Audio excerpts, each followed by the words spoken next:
Hello, and welcome back to the Holistic Frugivore Podcast, where we learn how to heal the body from within. So, I'm excited for today's episode. If you listened last week, you know I'm going to be talking about self responsibility and how that relates to wellness and healing and nutrition. Really, this is one of those concepts and really transformative experiences of life that can shift everything about how you're living and your perspective on life and your perspective on how to change your life.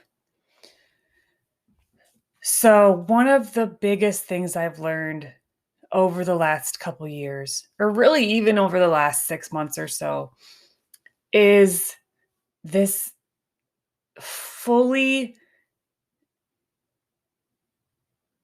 accepting self-responsibility. Just a radical self-acceptance of your responsibility for your life and where you're at and how you feel and what you're experiencing and your reaction to everything you experience. You hold the key to everything. You in yourself. No one else is deciding your life or creating experiences for you. This is everything that you've come here to experience. There's a very divine contract involved in all of our lifetimes and what we come here to do. And at any given time, we have a multitude of timelines that we could be choosing based on our reaction to something and our choices and the decisions we make in every single present moment. That's why being fully present in your experience in the moment is so impactful to your future, because if you're constantly worried or thinking about what could go wrong and being fearful of the unknown, or this is what happened last time, I don't want to do this again, or you're living in kind of a worrisome, fearful place, then that's the type of result that you're going to experience. But when it comes to your state of health, and not only physically, mind, body, soul, all of it, it's 1,000,000% on your state of self-responsibility. That is why I cannot subscribe to the germ theory of medicine anymore, because that gives the power to something outside of you. It's saying that these little germs or pathogens or whatever it is that you're exposed to are dangerous and more powerful than your body. They're going to make you sick. These scary little things outside of you, they're going to hurt your body and make you sick. I don't believe that anymore. I used to. I mean, I understand. It's such an interesting way of coming into health with the germ theory idea, because it's really hard to argue against. That's the interesting part of that, because it's kind of hard for you to prove that it's not true. Why? Because it's this little invisible enemy. So how do you prove that that's not real, or that that isn't what makes you sick? So as you come into this stage of healing yourself and regenerative detox, you start to observe the body's signs and symptoms and detox symptoms, the levels of detoxification and in itself healing and regeneration. And you start to observe that many of these symptoms we throw into a category and call a disease or flu or whatever it may be, they're all simply messages from your body.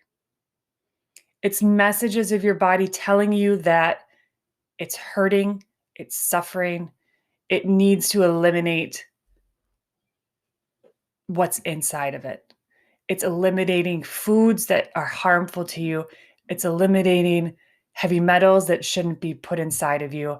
It's eliminating DNA, which are in the vaccines. That's the starting cells that they grow off of another person or animal or whatever it is that they grow them on. A lot of times they're aborted fetal cells or toxic metals that you're getting exposed to through the air or in your food or in your toothpaste.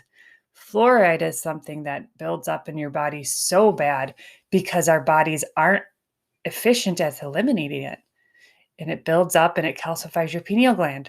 And then it closes off your sight, closes off your sight of reality, that third eye. So when you take a big step back and observe where you are in this moment, what you're suffering from, what's holding you back in life, what you're scared of, what's worrying you, all of that doesn't matter in the grand scheme of things. When you take a big step back and take responsibility for every aspect of your life and where you are in this moment, it's nobody's fault that you're hurt or suffering from a disease. It's nobody's fault that you're holding yourself back because of self-sabotage. It's nobody else's fault that you're getting a divorce. I'm obviously using my my own personal experiences right now as examples. But that one little thing, that blame, guilt, and fear, those are all very low vibrational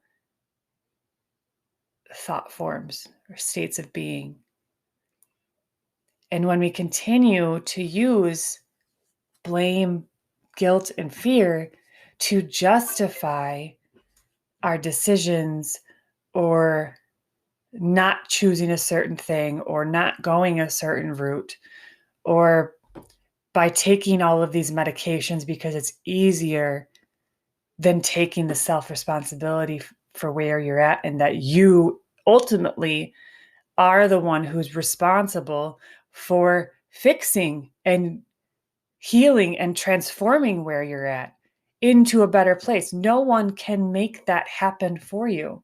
No doctor, no therapist, no partner that you think is going to change your life. No one can do that for you.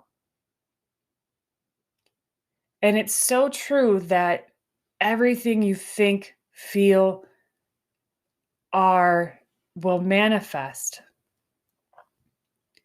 And you ultimately are the creator of your reality. And you don't even realize it. It's not even it's not even necessarily consciously thinking this is going to happen this way. I want this to happen. This is what my future is going to look like. It's based off your vibration. See, even when you if you look at the law of attraction, I think there's a lot of misinformation around that, or not even misinformation, misunderstanding of the law of attraction, because it's not as simple as I wish this to manifest for me. Now, you can say the words as much as you want, but it's not as simple as just saying the words and it will be. You have to be it. You have to emit the frequency of this new life that you want to happen, of this new experience, of this new career or business that you're going to create. You need to fully embody it. Thinking it isn't enough. Thoughts themselves are not the creator of reality, because thoughts are just thoughts in the conscious awareness. And not even every thought in your head is yours. Often you're getting thoughts put in your head from source or from people around you. It's not even always your own conscious thoughts. That's where meditation is powerful, because you can just sit there and observe the thoughts that come in your head and notice that wasn't my thought. That was just passing through. And that's what they all are. It's just passing through. Let them come in and let them go. You don't have to attach to any of it.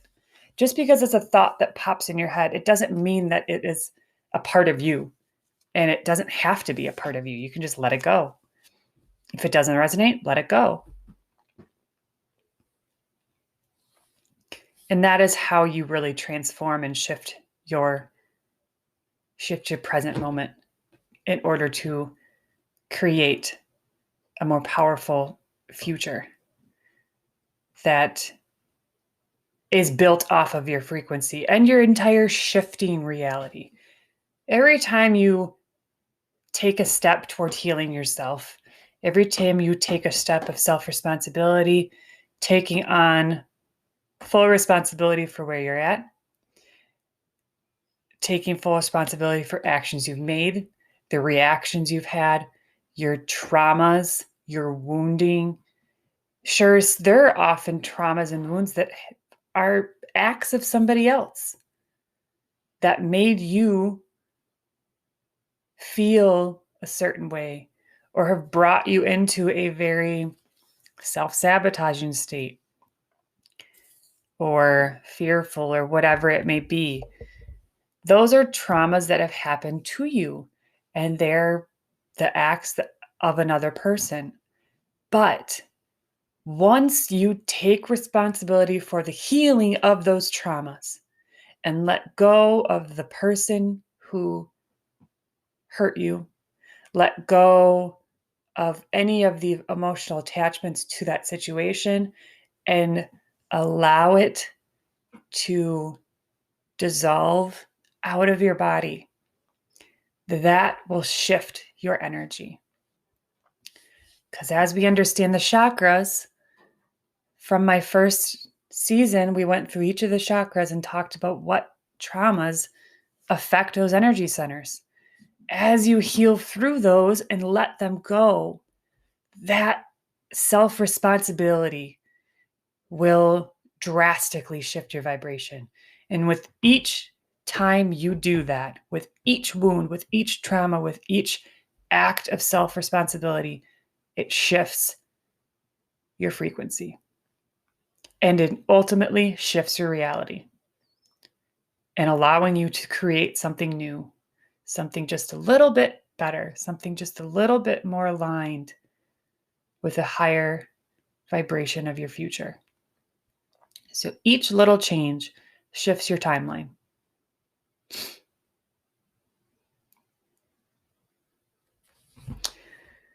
So as I go further into this podcast, with each episode, we're going to get into all the aspects of healing, not just nutritionally, because nutrition itself is not the final step. Nutrition, especially as I found out with myself, it's only that first step into the beautiful world of healing. And as you take that step, we understand that healing isn't the physical body, and the suffering we have is not just in the physical. It manifests first in the spiritual. So there are 4 bodies. We have 4 body and levels that things manifest in. Traumas or disease begins to manifest. It begins in the spiritual, the astral self. It begins in a very core level before anything even starts to take place in the physical body. And then it becomes emotional, and then it becomes mental, and then it becomes physical. So that physical manifestation of a disease is a very progressed form of disease. And while we will see great healing through regenerative detox, that's not the only part of healing that will matter. The healing is all encompassing: spiritual, emotional, mental, and physical. And that's what we're going to continue to dive into. I hope you enjoyed this episode. I hope it inspired a little bit toward your own self-growth and self-healing and where we are going to go in this season. So thank you for listening. I love you. Much love and gratitude.